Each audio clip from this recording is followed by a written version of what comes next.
السلام علیکم ورحمۃ اللہ وبرکاتہ۔ اللہ پاک فرماتے ہیں ما جعل اللہ من بحیرۃ ولا صائبۃ ولا وصیلۃ ولا حام۔ جاہلیت کے دور میں مشرکین مکہ نے 4 قسم کے جانور بتوں کے نام وقف کر رکھے تھے۔ ان میں سے ایک بحیرہ ہے۔ بحیرہ وہ جانور کہلاتا ہے کہ جس کا دودھ بتوں کے نام پر اسے وقف کر دیا جاتا ہے، اس کا دودھ کوئی نہیں نکالتا۔ تو مشرکین مکہ کہتے کہ یہ جانور ہم نے بتوں کے نام پر وقف کر دیا ہے۔ اللہ پاک نے اس سے بھی منع فرمایا، اس کی بھی نفی فرمائی کہ یہ اللہ کا کوئی حکم نہیں ہے، یہ ان کے اپنے طور طریقے ہیں۔ ما جعل اللہ من بحیرۃ ولا صائبہ، دوسرا جانور جسے وہ بتوں کے نام پر چھوڑ دیتے تھے اس کو صائبہ کہا جاتا ہے۔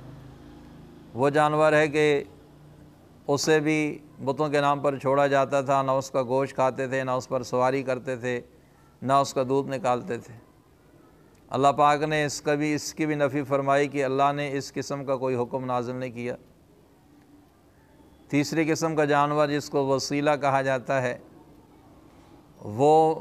وہ نر جانور کہ جو مسلسل جس نے 10 نر جانوروں کو پیدا کیا، نر بچے جس نے دیے، مادہ جس نے 10 یا 12 یا 15، جس جانور نے 10 15 12 قسم کے مادہ جانور جس سے پیدا ہوئے، اس کو بھی یہ بتوں کے نام پر چھوڑ دیتے تھے۔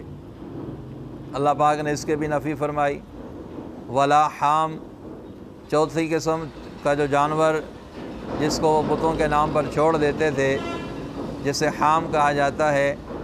حام وہ نر جانور ہے جو 10 مرتبہ یا کئی مرتبہ کسی مادے سے جفتی کر چکا ہو۔ مثلا بیل جس نے 10 مرتبہ کسی گائے سے جفتی کر لی ہو، یا سنڈا، سانڈ جسے کہتے ہیں، اس نے 10 مرتبہ کسی بھینس سے جفتی کر لی ہو، یا بکرا جس نے 10 مرتبہ کسی بکری سے جفتی کر لی ہو، تو اس جانوروں کو بھی وہ اللہ بتوں کے نام پر وقف کر دیتے تھے۔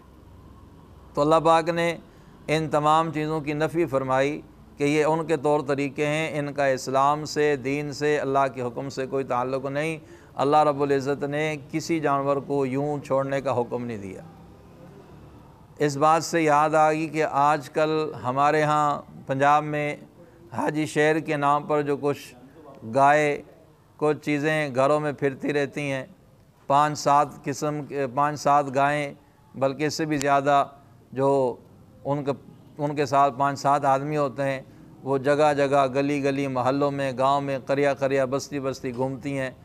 جو وہ گائے اگر کسی کے گھر میں بھی چلی گئی تو لوگ کہتے ہیں نہیں جی نہیں، اس گائے کو کچھ نہیں کہنا، اس کو مارنا نہیں ہے، اس کو ڈانٹنا نہیں ہے، اسے پیار سے نکالنا ہے۔ وہ کسی کا کوئی نقصان کر دے تو لوگ اس کو کچھ کہنا گناہ سمجھتے ہیں کہ اگر اس گائے کو ہم نے کچھ کہا تو بابے نے ہماری ایسی کی تیسی کر دینی ہے۔ یاد رکھیں، اس قسم کا شریعت کا کوئی حکم نہیں ہے، یہ صرف ایک کھانے پینے کا طریقہ ہے، کھانے پینے کا ایک ڈھونگ رچایا ہوا ہے۔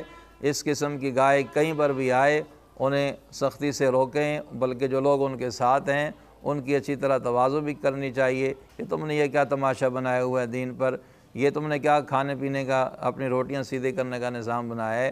تو کوئی بھی جانور جو آج ہمارے ملک پنجاب میں حاجی شیر کے نام پر گائے جگہ جگہ پھر رہی ہوتی ہیں، لوگ جناب اس کے گلے میں وہ گٹو سا، کوئی شاپر وغیرہ یا کوئی تھیلا سا لٹکا ہوتا ہے، کوئی اس میں دانے ڈال رہا ہے، کوئی اس میں پیسے ڈال رہا ہے، کوئی اس میں آٹا ڈال رہا ہے۔ اب بعد میں جب یہ گاؤں سے نکلتی ہیں تو آگے جو ان کے مالک ان کے ساتھ ہوتے ہیں وہاں سارا کچھ نکال کے کھائے پی جاتے ہیں، کہانی ختم۔ تو یہ طور طریقے اس وقت کے مشرکوں کے تھے، لیکن آج ہمارے یہاں بھی یہ نظام چل رہا ہے، یہ سلسلہ چل رہا ہے۔ تو بھائیو، اس قسم کی چیزوں سے خود بھی بچیں، دوسروں کو بھی بچائیں۔ کوئی چیز اگر دینی بھی ہے اللہ کے نام پر اس کو دیا جائے، اللہ کے نام پر اس کو ذبح کیا جائے۔